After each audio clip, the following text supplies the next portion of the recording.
Brian Hallett with Pro Video Coalition. We are doing our NAB interviews from home. I'm in my garage. Scott Simmons is with me. He is, I'm pulling him up here. He's right there. Scott is here to talk to Digital Anarchy about some new information, maybe some stuff that not everyone knows about. And I'm going to let Scott take over. Yeah. I've got Jim Tierney from Digital Anarchy on the call here at our non-NAB coverage. So Digital Anarchy is a couple of products that are worth noting: Transcriptive and Power Search. But I mainly want to talk about Transcriptive, which is, as many of you probably already know, it is the built-in panel for Premiere for transcription and captioning and all things. It's basically an editing with text engine that came out a year or two ago. I don't remember exactly. But Jim, how old is Transcriptive in general? It's about 2.5 years old at this point.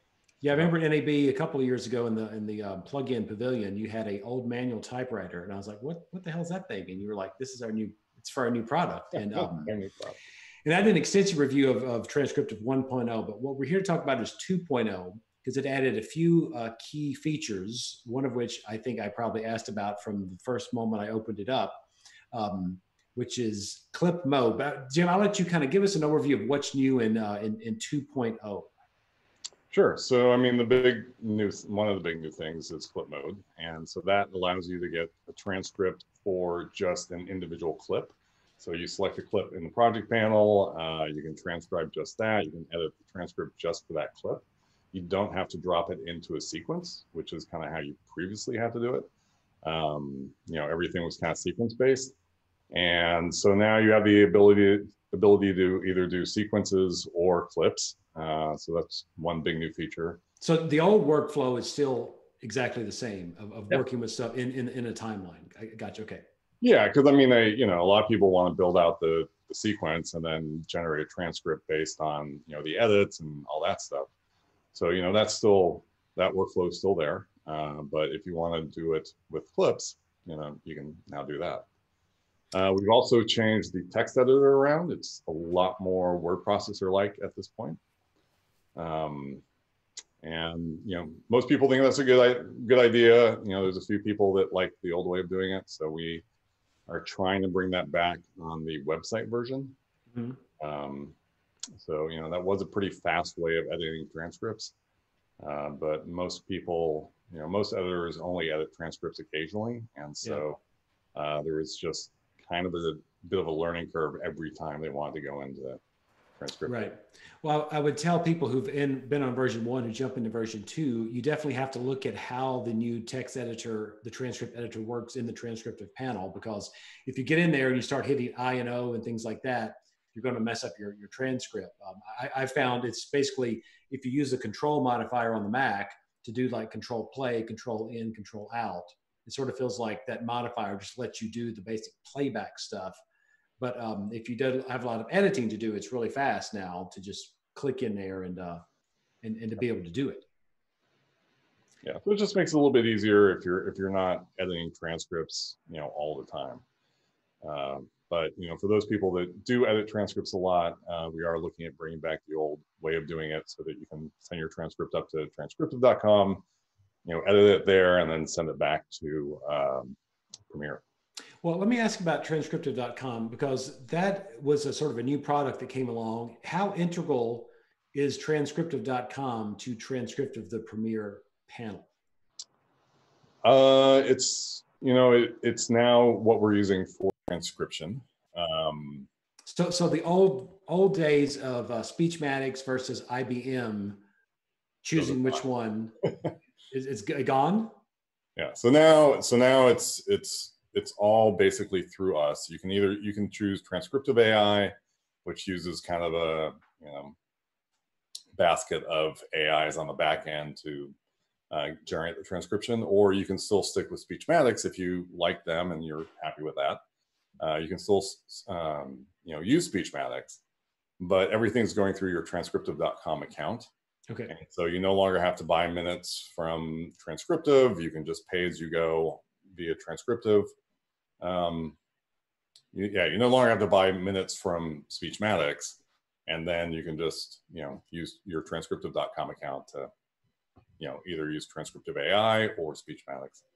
Gotcha. Speechmatics is pretty accurate. I think that was IBM's problem, is it was often not very accurate. You got a lot of free minutes, through their whatever Watson was, but accuracy as far as Speechmatics versus what you guys are doing in the transcriptive back end, are they equal, or is one more accurate? Transcriptive is usually better for English.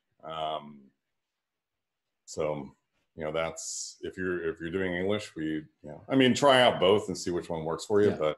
But generally, Transcriptive AI is going to have a little bit higher accuracy. Gotcha. Which is, we're keeping Speechmatics just more for legacy purposes for people that are happy with it and want to keep using it. Okay. But for English, we recommend the Transcriptive AI. Is there any other big new features in 2.0? Those are the big ones. The integration with transcriptive.com and allowing you to share transcripts with other people is a pretty big new feature. You can upload that to your own account, and if you have somebody else using your own account, then they can do it that way, or you can send it to anybody else that has a web account. Okay.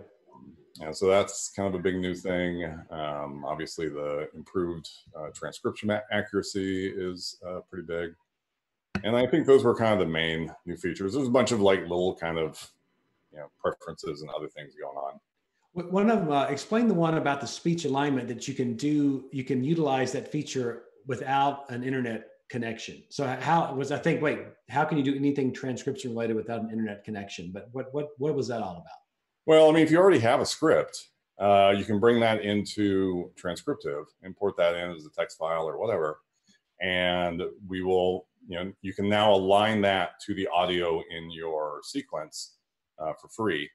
That is kind of a big new thing. You used to have to use Speechmatics alignment, which was not free, but now we've integrated it into the panel locally, and so you don't need an internet connection. If you already have the text file that's your transcript, just bring that into Transcriptive. We'll analyze the audio waveform and then match up the words to those waveforms. Gotcha. So let's say you had a bunch of interviews that someone had sent up to Rev, or had a human, your local transcriptionist, in our house do it. That would be a useful feature for that. But that's actually kind of cool. Yeah, I was just talking to somebody today about, because when you get the text back from Rev or whoever, you get timestamps every 15 seconds. Mm-hmm. And so that's accurate-ish when you bring it into Transcriptive. We certainly, the words that are right next to the timestamps are super accurate, but then we have to interpolate between, 30 seconds and 45 seconds. And so the words in between there tend to be a little bit off. Gotcha. Just because we're kind of faking it just by, interpolation. But if you're aligning it, then, usually it's about as accurate as the normal AI service. So let's go to the clip mode for a second, which I want to, to sort of reiterate, because that's what was my favorite thing about the new version. So you can take your master clips, load your master clips in the source monitor, and do the transcription through basically a clip loaded in the source monitor, which is then forever and always associated with that new master clip file. And when I say forever and always, I guess I'm not sure how it works, but how does it work without giving away your secrets? We embedded into the metadata of the video file. Okay. And in some cases, we can do that directly into the video file, where it just will always live with that video file. In some cases, there has to be a sidecar file. Mm-hmm. And that's just the way, some of the video formats work. So you could potentially lose the transcript if you don't, if you're not mindful of, if you move the files around, also moving those sidecar files around. Gotcha. If you were to move the files, if you move the sidecar file, would Transcripted be able to see it if it's on, say, a different drive path, as long as you've reconnected it in Premiere? Yeah, we're just, once we see what the name of the file is, we just look for, the name of the file _transcript.json. And if that's there, then, I got you. It's pretty easy to sync it up. So once you've transcribed through clip mode, then every time you double click and load that clip in the source monitor, you basically load that transcript into Transcriptive if you have the panel open. So it just sort of follows it around for wherever it goes. So now we talk about following around, obviously the point of a master clip is to edit it into a timeline. So let's say you have 20 or 30 interviews, and you're making a 30-minute program. You edit the program and you have several hundred new cuts in your program, in your timeline, made up of all these interviews that you had transcribed. At that point, you bring up your timeline that has all these edits. You can also use Transcriptive to build a transcript of that timeline out of all the transcripts and transcriptions you've done on the master clips. Right? Does that make sense? Yep. Which is one of the most powerful features. And I'm looking at Transcriptive right now, and I just want to make sure I get the words right here, because once you've made that edit, there's a new option under the menu command where it says sync transcript to sequence edit, which will do exactly what I just described and will make a brand new transcriptive transcript out of the edit in your timeline, if that makes sense.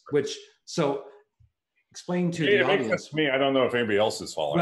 Well, I think why would you want a transcript of your edit? There's multiple reasons. Right. Yeah. Well, yeah. Well, no, go ahead.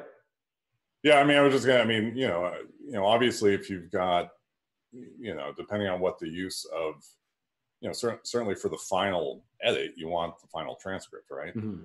I mean, one of the cool things that you can do with clip mode is, you can set in and out points in clip mode and insert that directly into, the sequence that you're working on. So, you can search through all the the transcripts of each clip, or all the clips actually, using Power Search. But once you find what you're looking for, you can set in and out point on the text and then drop that into your sequence, and then move to the next clip, find whatever you're looking for there, drop that into your sequence. And then after you're all done with that, you can go back at the end and generate this transcript that's just using the cuts that you have in your sequence. Yeah, and that's, I think there are times when productions need a transcript of the final edit, but I assume that can also be used for captioning. Yeah. Because that was one of our big Transcriptive 1.0 is to be able to help you generate captions for closed captioning. Right. So I mean, that's why you'd want to generate that final script, right? So I mean, you'd be using it for captions. You might use it for, the description of your YouTube video or whatever. But yeah, captions is the big. And I guess you still have all that final transcript. Yeah, and you can export in SSC and SRT and all the various sundry export formats that we could before. Some of those I didn't even know what they were when I would go into the export menu. I'm like, what in the world is a dot something file? But I assure you, we did not know what they were either until we started having people ask us for these things. What are you using this for? Well, and you integrated a bunch of them in there, so I think that goes to show that if you need it, you can talk to. Especially that's one thing I like about small developers. You can often call them up or message them and say, "Hey, I need this," and they may be like, "Well, not possible," or maybe, "Oh yeah, give us a couple a couple days, a couple hours, a couple weeks, and we will give you a new version, possibly with that integrated." And you try that with your Avids, Adobes, Apples, and Blackmagics of the world, and that's probably not going to happen quite like that. Well, Transcripts is a little bit smaller than Premiere. So this is true, but Transcriptive is a panel built into Premiere, but it is not. And I think we've talked about this before. It's not based off HTML5. Like it is a much more. It's like a little application running in that panel, as opposed to a simple little web development, protocol sort of thing. No, I mean, it's a mixture of HTML5, JavaScript, C++, the whole 9 yards of all the stuff that we do. So yeah, it's a pretty complex little application. Now you mentioned Power Search. Power Search is another Digital Anarchy product. Give us a little once over of what Power Search is. Well, so Power Search is designed, so now you've got all these clips transcribed, you got a bunch of sequence that have transcripts, you've got markers on some of the sequences and some of the clips.